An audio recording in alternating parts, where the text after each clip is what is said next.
Hey guys, it's Danny. Okay, so big question today. Why do we say a lot of things you shouldn't do with orchids when in fact a lot of these things happen in nature? Why should the orchids we grow have to be different than the ones in nature? And this is a question I get quite a lot in my comment section, and I did touch base in a different video with this, but I feel I was not coherent enough and I feel I need to add more to the subject. And also I have two visual examples. They're not my videos, but seeing the things I talk about are sometimes worth more than a million words. So I'll take each problem separately and elaborate on it. So first problem, why do we need to avoid water in the crown, in between the leaves and so on, when in nature it always rains and there's nobody there to dry off the orchid? Well, there are quite a few reasons why orchids in nature cope with water inside the leaves better than the ones we have in our homes. First of all, how the orchids grow. So here I have a Phalaenopsis orchid in a pot. Most of us grow it that way if we grow orchids in a home. However, the true way this orchid grows in nature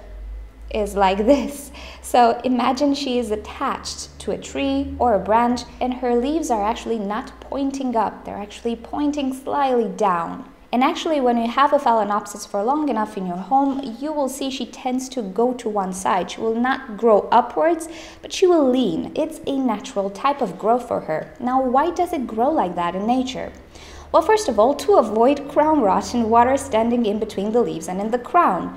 If the orchid is facing downwards, water will just glide from the leaves, and this is a natural adaptation to her environment. So from the start, the problem of crown rot is pretty much eliminated in nature, in the case of Phalaenopsis. However, other orchids do not tend to grow downwards. How do they cope with crown rot? And here we'll talk about other factors you can find in nature, but you cannot really find in your home. One important factor is the breeze and the wind you normally find in nature. The more breezy it is, the faster the water evaporates, even in the nighttime. Another factor is the quality of air. In nature, there is always fresh air. In a home, there's not always fresh air. So you don't have the same amount of ventilation and you don't necessarily have the same amount of fresh air. Why is fresh air important? Well, my personal opinion is that in an enclosed environment, you will have a higher degree of fungus spores and bacteria in the air than in an open air. And if you've watched my videos with 5 things that keep your orchids healthier, I do mention this. Even in the winter time, it is important to refresh the air in your growing room. Now, crown rot and fungal diseases and so on do develop better with the presence of water because it is a good breeding ground for bacteria and fungi. So the more you let water stand in the crown, the more your air is not ventilated and the higher the concentration of these fungal spores or bacteria in your growing room, the more prone you will be to having problems of rotting and all sorts of diseases on your orchid. Things that don't really happen all that often in nature. I'm not saying they don't happen, but they just don't happen that often because it's just how things work in nature and you cannot really compare it to your home environment. Now there's one more thing that we don't usually talk about, the quality of the water left in the crown. So in nature you only deal with rainwater. Now this water doesn't contain mineral salts. However, our tap water does. So there is a chance that these salts will create micro wounds on the leaves of our orchids and actually favorizing an infection. Compared to their natural habitat where we don't experience tap water, they will not be prone to micro wounds due to the salt quantity of the water inside the crown or on their leaves. Another question is related to why I say not to mist flowers or get water droplets on the flowers, because you might get some fungal issues. Because in nature, when it rains all over, including on the flowers, right? Well, here is where things get a little complicated. So keep in mind all of the things I just told you about the ventilation, the quality of water, and so on. But there's one more thing to keep in mind, and this is how the flower looks like. So I'll share with you in the description 2 videos right now. These are 2 channels that I'm subscribed to. They post really interesting videos. So in these 2 examples, we deal with some orchids that are grown outside in the garden, where there's rain, there's ventilation. It's pretty much very close to how an orchid would grow in nature.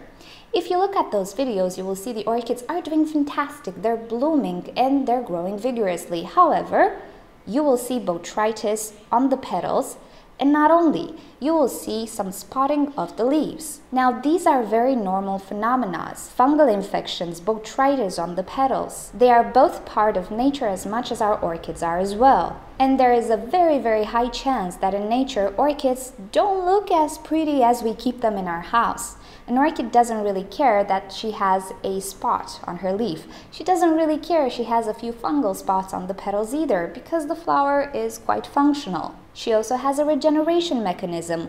The oldest leaves tend to fall while new leaves are produced, particularly for this reason. Particularly because in time, leaves will get bruised, they might get some sunburns, they might get some little spots here and there, so they might not perform as well as new leaves. However, when we grow orchids in our homes, we try to prevent all of these issues, which again are very natural and they do happen in nature, but they are not aesthetically pleasing, at least to most of us. So when I'm saying don't place water on the flower, I'm not saying that because you're gonna kill your orchid. I am just trying to avoid a botrytis infection, which presumably you will prefer not to have on your orchid. So you can see there are things that only affect an orchid aesthetically, in our standards at least. As far as the orchid is concerned, she can really care less. Flower is functioning properly. If her leaves function, she really doesn't care. She has a few fungal spots, really. However, when it comes to crown rot or stem rot, now those are things that can kill your orchid. And the funny thing is, in nature, orchids do die. Actually, most of them die. If you consider how many seeds an orchid produces, only a small percentage actually reaches maturity and flourishes. And that small percentage happens to be either the healthiest of the lot, either the ones who found the perfect place, either the ones who actually managed to survive some diseases, and basically the ones who will carry on the species. However, in our homes, we don't want any natural selection to happen, and there's no way to tell if we got a strong individual or a weak individual, but we do want to keep it alive, as healthy and as pretty looking as possible. Another question is regarding fertilizer. Why do we need to fertilize? In nature, they really don't get fertilizer all that frequent, or at least not in the amounts that we're trying to provide, or at least not on a schedule like we provide. And there are people who grow orchids outside who say, I never fertilize and my orchid is perfectly happy, so fertilizer is not needed. Now, one of the videos down below that I shared belongs to a person who grows her orchids in the garden. And in some videos, she says that she fertilizes once a year, once every 6 months or so. In any case, not a fixed schedule. Well, here's the catch. In nature, or in gardens, which are, let's say, closer to a nature type of growth, you don't necessarily need to fertilize for your orchid to obtain nutrients. Why? Well, it's an open space. You will have leaves falling on the ground, starting to decompose, going through the nitrogen cycle, and actually providing some nutrients. You'll have a bird making a poop on top of your orchid, which will provide nutrients for your orchid, and so on and so forth. But inside a house, there's no bird pooping, and preferably there's no leaf trying to decompose inside the medium, the pot. And this triggers the question, well then I'll just put some compost inside my orchid pots. Well, if you do that, you might discover it's not gonna work as good as in a garden. And this is just my personal opinion that I see is starting to be supported by some orchid growers in the AOS.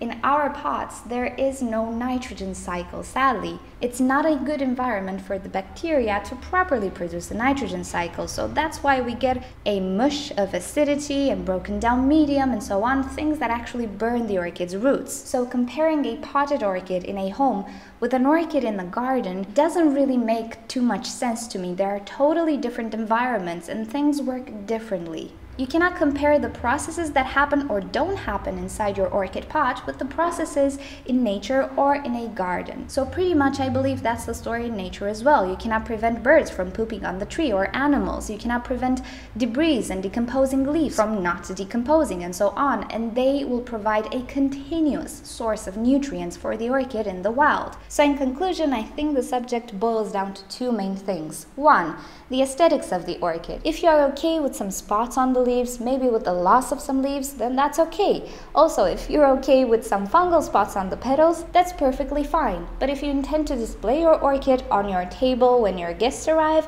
these things might not be so pleasant and you might want to try to avoid them, even though they're natural things and they're supposed to happen in nature. However, we can prevent them. And the second would be understanding that your home is not nature. You cannot fully copy all the processes, all the ventilation, all the wind and everything in your home. So bottom line is, it only depends on you and how you can adapt your care to the environment you're growing your orchids in. But I really don't think comparing orchids in a home with those in nature is a fair comparison. There are two very, very different worlds that don't really collide with each other. Luckily for us, orchids can actually be grown in a home with a few adjustments, and the best news is we can actually keep them without spots and fungal infections and so on if we avoid a few things that naturally happen in nature. Alrighty guys, thank you for watching. Hope this made any sense. Hope you enjoyed the videos that I share with you in the description, and if you'd like to see more orchid videos from me, simply subscribe to my channel. I post on a daily basis. Also feel free to leave me comments down below, suggestions or questions you might have. And if you ever want to send me a letter, you can do so at the address you see on the screen right here and in the description below. If you click on the left side of your screen, you're gonna be directed to orchidnature.com, where you'll find care sheets, identification sheets, and also you can talk to us in the forum section. And on the right side of your screen, you can click to watch another orchid video. Thank you for joining us. See you next time. Bye!